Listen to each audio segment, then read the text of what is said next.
all new Diwali collections. இங்க புதுசு எல்லாமே புதுசு. ஆனந்தம் சில்க்ஸ்.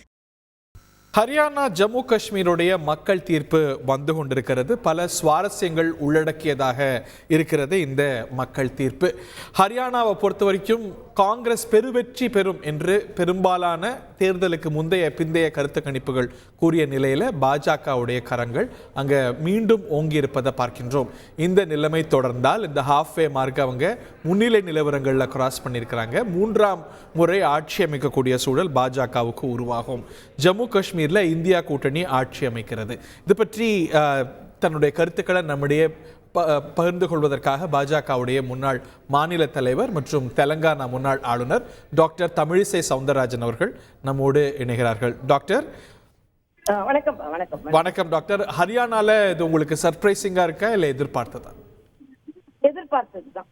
ஏன் எதிர்பார்த்ததுன்னா, எந்த வகையிலெல்லாம் வெற்றி பெற முடியும் என்று மரியாதைக்குரிய மோடி தலைமையில் கட்சி ஒரு மிகப்பெரிய வெற்றி ஸ்ட்ராட்டஜின்னு சொல்லுவோம் இல்லையா, வெற்றி திட்டத்தை அவர்கள் ஏற்படுத்தினார்கள். உதாரணத்திற்கு காங்கிரஸ் நாம ஏற்கனவே லோக்சபால நிறைய பர்சன்டேஜ் அவங்களோட அதிகமா வாங்கிட்டோம், அதனால நாம தான் வெற்றி பெறுவோம் என்று முதலிலேயே காங்கிரஸ் ஒரு மிதப்பிலேயே இருந்தார்கள்.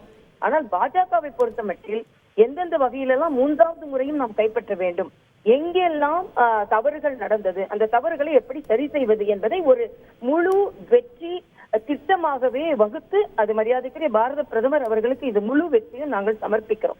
ஏன்னா அதுல பாத்தீங்கன்னா பாரத பிரதமரை முன்னிறுத்தவே இல்லையே நீங்க கேம்பெயின்ல. நீங்க கடந்த மாநில தேர்தல்கள்லாம் லோக்கல் பேசஸ் விட்டு எல்லாத்திலையும் பிரதமரை முன்னிறுத்திய பாஜக இது பிரதமருக்கான வெற்றின்னா போஸ்டர்கள்ல கூட அவர் முன்னிறுக்கலையே.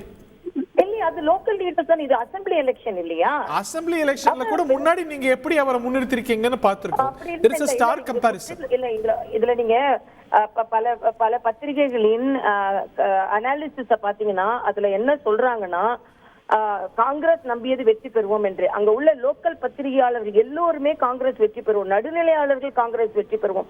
ஆனால் ஒரே ஒருத்தர் தான் இல்லை பாஜக வெற்றி பெறும் என்று களத்தில் தொண்டர்களோடு இணைந்து மிக உறுதியாக நின்றார், அது பாரத பிரதமர் என்று.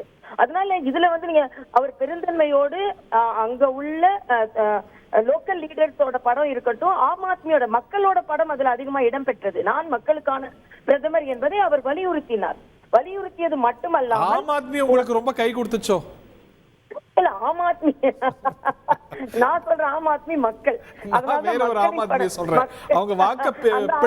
உதவி செஞ்சிருக்காங்களோ? அந்த ஆம் ஆத்மி காங்கிரஸுக்கு உதவி செய்யவில்லை. எங்களுக்கு அந்த ஆம் ஆத்மியின் உதவி தேவையில்லை. எங்களுக்கு வேண்டிய ஆம் ஆத்மி மக்கள். ஒன்று, பாரத பிரதமரின் நல்ல திட்டங்கள். 10 ஆண்டு கால எந்த ஆட்சி 10 ஆண்டு காலம் ஒரு மாநிலத்தில் இருந்தாலும் டெஃபினட்டா அங்க ஆன்டி இன்கம்பன்சி இருக்கும். அது இருந்தது என்று ப்ரெடிக்ட் பண்ணி இருந்தாங்க. ஆனா அதையெல்லாம் தாண்டி இந்த ஜாட் சமூகத்தினர் ஒரு 27-28% இருக்கிறாங்க.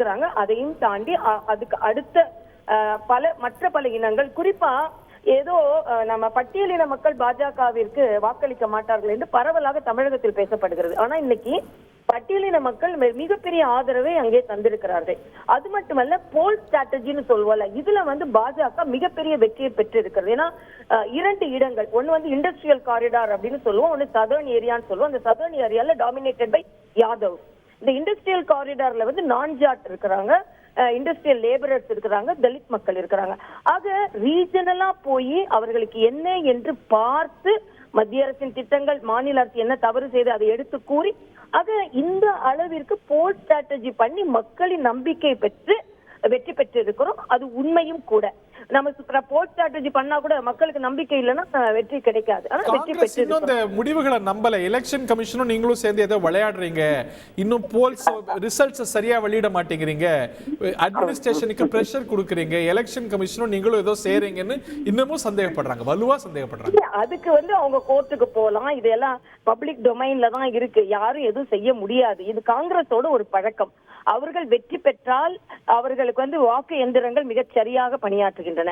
அவர்கள் தோல்வி அடைந்தால் வாக்கு எந்திரங்கள் இயக்கப்படுகிறது, தேர்தலில் வாக்கு எந்திரங்கள் இயக்கப்படுகிறது, மாற்றப்படுகிறது என்பதையெல்லாம் இவர்கள் எப்பொழுதுமே வைக்கின்றனர். அப்படி பார்த்தா திராவிட முன்னேற்ற கழகம் அவர்களும் தமிழகத்தில் வெற்றி பெறும்பொழுது வாக்கு எந்திரங்கள்லாம் சரியா பணியாற்றியது. அவர்கள் தோல்வி அடையும் பொழுது எலெக்ஷன் கமிஷனே அகேன்ஸ்டா இருக்கும். நாங்க வேற தேர்தல் களத்துல நின்னோம். எந்த விதத்திலும் எலெக்ஷன் கமிஷனோட இன்ஃபுளுயன்ஸ் யார் மேலேயும் இல்லை, எங்கேயும் இல்லை. அதனால இது காங்கிரஸ் வந்து தோல்வியை மறைப்பதற்காக அவர்கள் செய்கின்ற ஒரு நாடகம் என்று தான் நான் எடுத்துக்கொள்ள வேண்டும். இன்னைக்கு ரொம்ப சோகமாக இருக்க வேண்டியது காங்கிரஸ் தான். ஏன்னா ஏதோ ராகுல் காந்தி மிகப்பெரிய வெற்றியை பெற்று விட்டார், ஒரு மிகப்பெரிய யாத்திரையை செய்து விட்டார் என்றெல்லாம் சொல்லிக் கொண்டிருக்கும் பொழுது உங்கள் தோல்விதான். ஆனா பாஜக தோல்வி அடைகின்ற சூழ்நிலையில் கூட தங்களது உறுதியான செயலாற்றலினாலும் உறுதியான திட்டங்களினாலும் மேலெழும்பி வர முடியும் என்பதை ஹரியானா உணர்த்தி இருக்கிறது. திருடணும்னா ஜம்மு அண்ட் காஷ்மீர்ல என்ன வெற்றிகரமான தோல்வியா? ஆமா, உண்மையில வெற்றிகரமான தோல்விதான். வெற்றிகரமான தோல்வி நீங்க சொல்லலாம், ரொம்ப சரியா சொன்னீங்க. ஏன்னா அதுல காங்கிரஸ் வந்து ஒரு 10க்கு கீழே போய்கொண்டு இருக்கும்போது கூட்டணி இருந்தும், ஒரு லோக்கல்ல ஒரு ஸ்ட்ராங் அலையன்ஸோட கூட்டணி இருந்தும், நாங்க வந்து அங்க வந்து உங்களுக்கு தெரியும் அங்க உள்ள சூழ்நிலை எப்படி, வாக்காளர்கள் எப்படிப்பட்டவர்கள், அதுல நாம இவ்வளவு % ஓட்டு வாங்கி கொண்டு இருக்கிறோம் என்பது உண்மையிலேயே ஒரு ஆரோக்கியமான மக்களுடைய நம்பிக்கையை பாஜக பெறல. குறிப்பா காஷ்மீர் வேலியில பெறல. நீங்க வந்து குண்டு சத்தம் நின்றது, வளர்ச்சி சத்தம் கேட்கிறதுன்னு சொன்னாலும் கூட அங்க உங்களால வெற்றி பெற முடியல அப்படின்னா there is so much to introspect.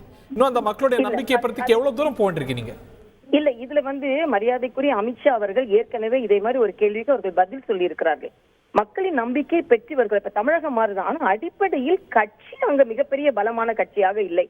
ஆக வெற்றி பெறுவதற்கு கட்சியின் பலமும் தேவை. அது இந்த குறுகிய காலகட்டத்திற்குள் கட்சியை மிகப்பெரிய பலம் பொருந்திய கட்சியாக மாற்றுவதற்கான முயற்சியில் நாங்கள் ஈடுபட்டு இருக்கிறோமே தவிர அதை வாக்காளர்கள் ஃபேவரபிளா இருந்தாலும் அதை கொண்டு செல்லக்கூடிய கட்சி இன்னும் பலப்படுத்தப்படவில்லை.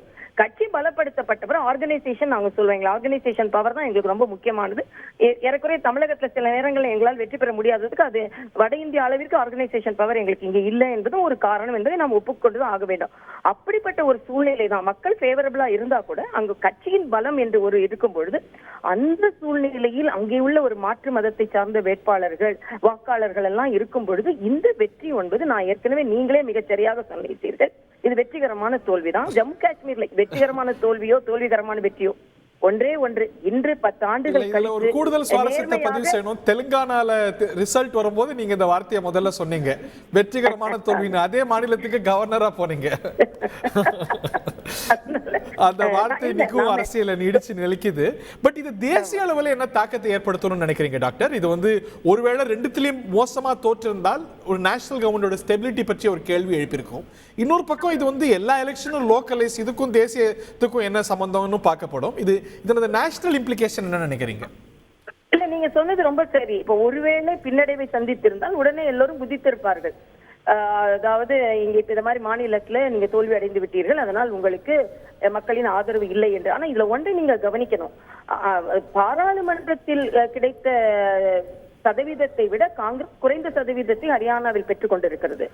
பாஜக பாராளுமன்ற தேர்தலில் பெற்றதை விட அப்போது உள்ள சூழ்நிலை, அங்கே உள்ள கட்சியின் சூழ்நிலை உங்களுக்கு எல்லாம் தெரியும். ஹரியானால சில கரெக்டிவ் மெஷர்ஸ் எல்லாம் எடுத்தாங்க.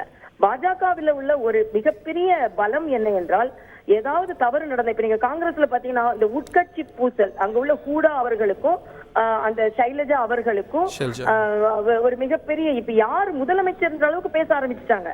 அதுல வந்து அவர் கூட சொல்றாரு, நான் என்ன ரிட்டையர் ஆகல, நான் சோர்வடையும் இல்லை, நான் ரிட்டையர் ஆகவில்லைன்னு சொல்றாரு. என்ன ரிசல்ட் வரல, யாரு முதலமைச்சர்னு தெரியாது. அதுக்குள்ள அவங்க 2 பேருக்கும் யாரு, இதுதான் காங்கிரஸோட மிகப்பெரிய பிரச்சனை. ஆக அவர்கள் உட்கட்சியில் பூசல் மாத்திரம் இல்ல, அதீத நம்பிக்கை நாம ஜெயிச்சிருவோம் அப்படின்னு இருந்தாங்க. ஆனா பாஜக அப்படி இல்லை.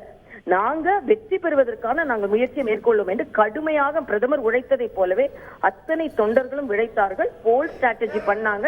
எங்கெங்கெல்லாம் குறைபாடு இருந்தது அதை சரி செய்தார்கள். எந்தெந்த இன மக்கள் நமக்கு ஆதரவாக இருக்கிறார்கள், எதிராக இருக்கிறார்கள் என்பதை சரியாக கணக்கிட்டார்கள். மத்திய அரசின் திட்டங்களை எடுத்து சென்றார்கள். 10 ஆண்டு கால மாநிலத்தின் இன்கம்பன்சியை, ஆன்டி இன்கம்பன்சியை சரி செய்தார்கள். இதுதான் பாஜகவின் பலம். ஆக வருங்காலத்தில் பாஜக யாரும் தோற்கடிக்க முடியாத கட்சியாக பலம் பெற்று வரும் என்பதற்கு ஹரியானா ஒரு உதாரணம். இது மகாராஷ்டிராவிலும் எதிரொலிக்கும் என்பதில் நான் தெளிவாக இருக்கிறேன். நன்றி டாக்டர் தமிழிசை சவுந்தரராஜன், முன்னாள் ஆளுநர் மற்றும் பாஜக முன்னாள் தலைவர், பாஜகவுடைய மூத்த தலைவர் டாக்டர் தமிழிசை சவுந்தரராஜனுடைய கருத்துக்களை கேட்டோம். All new Diwali collections. இங்க புதுசு எல்லாமே புதுசு. ஆனந்தம் சில்க்ஸ்.